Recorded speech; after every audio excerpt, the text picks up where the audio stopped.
Binuo po namin ang lahat ng ito para po sa inyong lahat.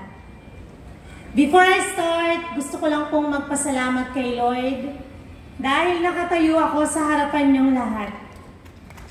And I just came here from the hospital and alam niyo naman po siguro and aware ko po kayo sa kalagayan ko po ngayon. At kanina, sumilip po ako dito sa rehearsal. Tumatak po talaga sa isip ko nung may nagsabi po sa akin na, Miss Glenda, magpalakas ka. Dahil sa'yo kami humuhugot ng lakas ng loob.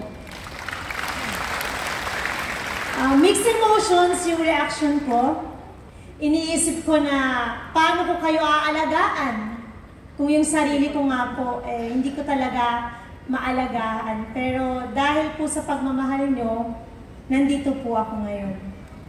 And marami pong nangyari sa taong ito para sa ating lahat.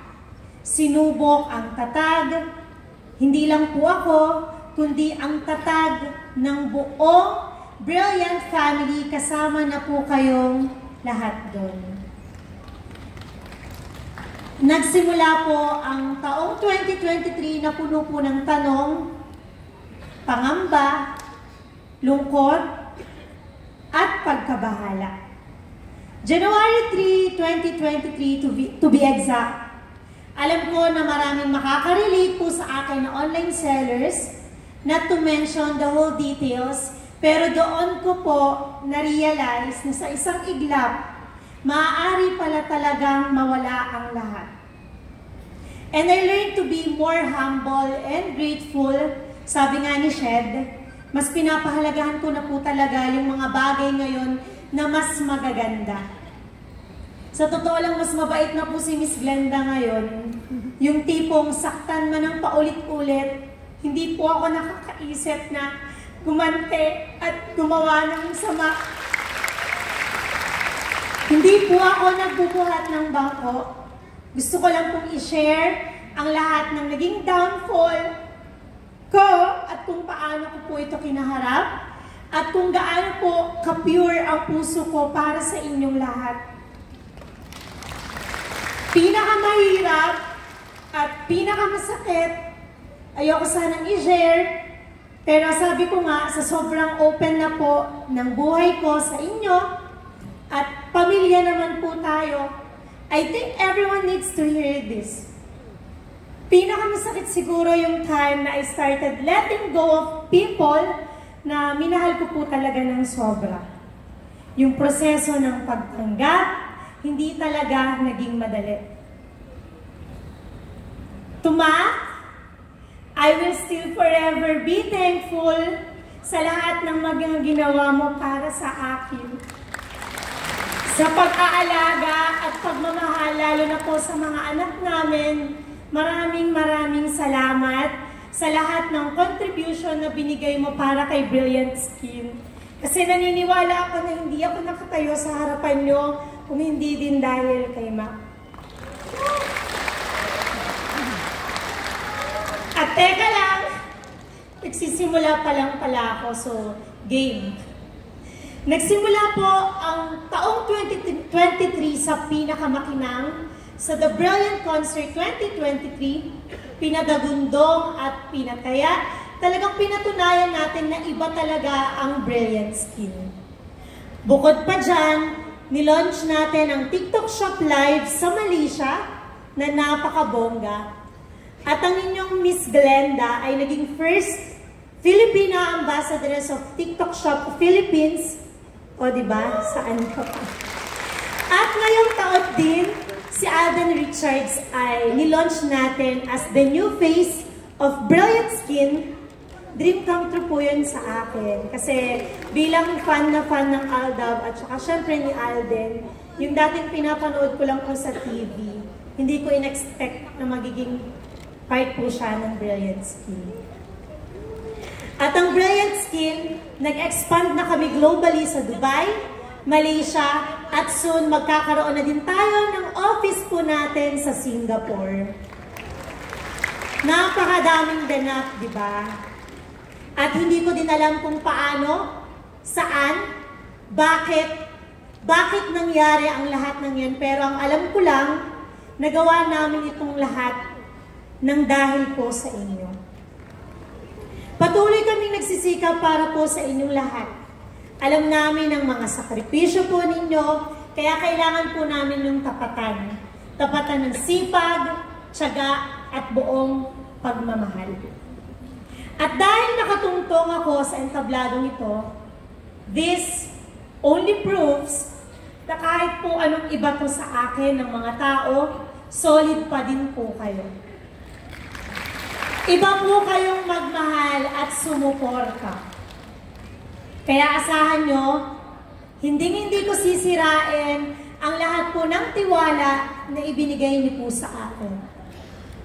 Grabe, no? Kahit pala gaano ka ka-open at kahit gaano ka katatag, minsan sa buhay po natin, dadating na susubukin ka ng panahon. Lalo na ng fake news ang kalaban natin. At nakabuwis ang buhay ko, pati na ng mga anak. Kaya salamat, Lord.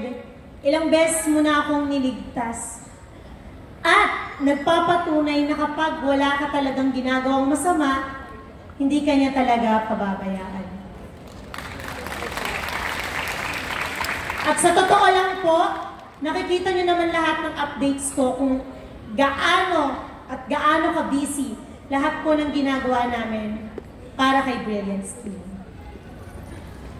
Pero ang nakakalungkot, minsan napapabayaan ko na po talaga ang sarili ko. Last weekend, na-hospital na po ako dahil sa sobrang pagbibleed. Ayaw na po akong pagtrabahuhin ng lola ko po. At saka po lahat ng nakapaligid sa akin. Pero after 2 days, talagang ratsyado na naman tayo, syempre holiday season, Christmas, pinilit ko po talagang lumabas. As in, nagipaglaban po ako na kung ano-anong ini-inject sa akin, pero sabi ko po, lalabas ako kasi kailangan ko po pong tapusin ang trabaho. Kaya kagabi, sinugod po ulit ako sa hospital, kakalabas ko lang po kanina, tapos dumiretso na po ako ng rehearsal.